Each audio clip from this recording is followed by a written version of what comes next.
to help. Question is, why? With us now, CNN chief data analyst Harry Etten. So what's a possible reason why these other countries aren't lining up just yet publicly to help with President Trump in Iran? It's really simple, Mr. Berman. It's really simple. The people in those countries hate the U.S. military action in Iran. What are we talking about here? Okay, net approval rating, U.S. military action in Iran. In Canada, way underwater, minus 27 points. You think that's low? Thank you, Mr. Berman. You think that's low? Take a look here in Japan, negative 73 points. My goodness gracious, way down there. How about in the UK? We're talking about 34 points underwater. Yeah, and here's the problem. This is the problem. This is why some of these countries won't get involved in our operations in the Strait of Hormuz, because their public is not in support of it. They're like, yo, why are we getting involved in, basically a conflict that the United States and Israel popped off? Like, why would we want to get involved in that? I mean, let's be real. We just have to strong arm all these countries into giving us a fair trade deal, by the way. So what makes you think we're going to be able to strong arm them into sending over some troops and, military equipment? I'm sorry. I just don't think they're going to do that. U.S. allies, the people in those countries absolutely despise the U.S. military action in Iran. No wonder the leaders in those countries are, let's just say, a little apprehensive about helping out the U.S. So compare this to the environment in 2003, and I'm picking that point because that was the beginning of the U.S. intervention war in Iraq. How did people in these countries feel at the beginning of that war compared to now? Okay, so you see these numbers are quite low. They weren't always this low when it came to U.S. military action in the Middle East, because take a look at this situation. Okay, shift in net approval rating, U.S. military action in Iran now versus in Iraq in 2003. In Canada, way down. We're talking down, get this, 27 points. How about in Japan? Down way down there, down 45 points. How about in the UK? And of course, there was UK involvement in that particular war. Look at that, down 48 points. So what we're seeing is a massive shift when it comes to how the people, our allies, people in those countries, are viewing the U.S. military action in the Middle East. Far less popular this time around. No wonder the leaders in those countries want pretty much absolutely nothing to do with this conflict, because they know there are big electoral consequences if they do, and not good electoral consequences. What's happening overall? Yeah. AKA, even if the Japanese leadership want to get involved, UK leadership want to get involved, they can't, because their public is not in support of it. And I mean, when that election season comes up for them, they're going to probably lose whatever position they have if they were to jump into this conflict on the United States say so. We all know Canada is not going to want that. Lord knows Japan, I mean, they don't want it. And they're the ones hurting the most from it, because Japan gets most of their oil from the Strait of Hormuz. So I'm pretty sure the leadership of Japan most likely kind of want to get involved, but the people of Japan are just going like, no, we don't want to get involved because this is their problem, and they're dragging us into it. And now we're supposed to help them fix it. I can understand, honestly, the unwillingness to get involved on that reason. With views of America abroad. Yeah, okay, so you see these numbers, you see these shifts down in terms of how our allies or folks in those countries view U.S. military action in the Middle East. You see how unpopular it is this time around. Canada, Japan, the UK. And this is just part of a larger picture, Mr. Berman, a larger picture. Favorable view of the U.S. in 2025 versus 2024. Of course, Donald Trump being the president in 2025, Joe Biden being the president of the United States in 2024. Look at this. Favorable view of the U.S. down 79% of 24 countries' residents asked. The bottom line is this.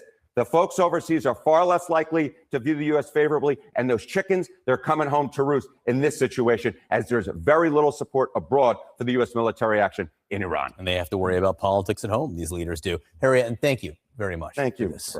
We defend all these countries, and then do you have any minesweepers? And they say, well, would it be possible for us not to get involved? We spend trillions and trillions of dollars on NATO to defend other countries. And I always said, but if it ever comes time to defend us, they're not going to be there. Many of them would not be there. And we're going to have to start thinking more wisely in this country. Ashley, as the show was starting, we were talking about the coalition of the willing era from the Bush era versus whatever this is now, the coalition of the vaguely unwilling. What did you see in how the president was talking about allies now? Well, First of all, I think the Coalition of the Willing was a different time just because remember, America was attacked first. So there was a lot of people that were coming up and surrounding and helping us during that time. But I also think what's going to happen to NATO after this, because at least as long as President Trump's there, he's going to get very angry in regards to American dollars going towards NATO. Here's what I think is happening in Europe. First of all, they don't have that many ships to give. I mean, a lot of them do not have ones that are ready to go, especially in places like England and France. But also, they are giving a ton of money and have a very unpopular populist message that's happening with their support of Ukraine right now. I mean, obviously, that's something you've seen for the last few years in the United States of don't give any more money to Ukraine. That has been starting over the last year. So I think they're, meaning the leaders of Europe, are really fighting their battles back home in regards to their people do not want to get involved in a war that was not Maybe started that by is them. what we're seeing in the reflection of some of these country responses. We did a roundup. I'm going to start with Scrolling Ukraine Estonia. right Quote, now. it's a bit rich. Oh God, do me a favor and double tap that screen and like the video, guys. Right now we're going through a shadow ban, so go ahead and help me beat that by double tapping that screen. Appreciate the support, guys. Australia, we won't be sending a ship to the Strait of Hormuz. Germany, it is not NATO's war. Diplomacy needs to prevail. That from Italy. Can you talk about the way they have responded, especially since the perception was due to the leverage with tariffs, Trump had a lot of control and leverage? Well, a lot of that has gone away, first and foremost. But the biggest part is, I mean, you don't ask for help after the fact. I mean, the biggest difference between the Coalition of the Willing is that, yes, there was an attack, obviously, but President Bush and the Bush administration built this coalition and really for more than a year. Now, this is something that the Trump administration did with Israel's help. And then after the fact, now we're 3 weeks on, is suddenly asking for help. And then Not we just don't really 3 weeks need the on. help. Can I show you this Donald Trump Truth Social post from March 7th? You probably remember this. It was a reply to the UK. He said the UK, our once great ally, maybe the greatest of them all, finally giving serious thought to sending 2 aircraft carriers to the Middle East, right? This was weeks ago. Here's what we're pointing out. Prime Minister Starmer, we don't need them any longer. We don't need people that join wars after we've already won. Here we are weeks later. Sounds like we haven't won if he's now making another round of requests. It makes it seem like there really wasn't a long-term plan here. I mean, Yeah, and when I was listening to what he was talking about when he was taking questions earlier today, it was like kind of confusing to listen to him because I'm like, all right, bro, Iran's a paper tiger, but we need backup handling this paper tiger. Like, what are you talking about? Like, you just can't say that, oh, you know, we're whooping their ass, they can't stop us, but then be like, yeah, but you can also go ahead and help us out in the Strait of Hormuz. Like, wait, what? Yeah, that's not how it works, buddy. As much as I wish they would come to our, like, they would help us out, let's be honest, they're not too willing to help us out because we started this. And, like, why would they want to get into a war, or why would they let us drag them into a war? I mean, they're not us. They don't just let random countries in the Middle East drag them into war like we do.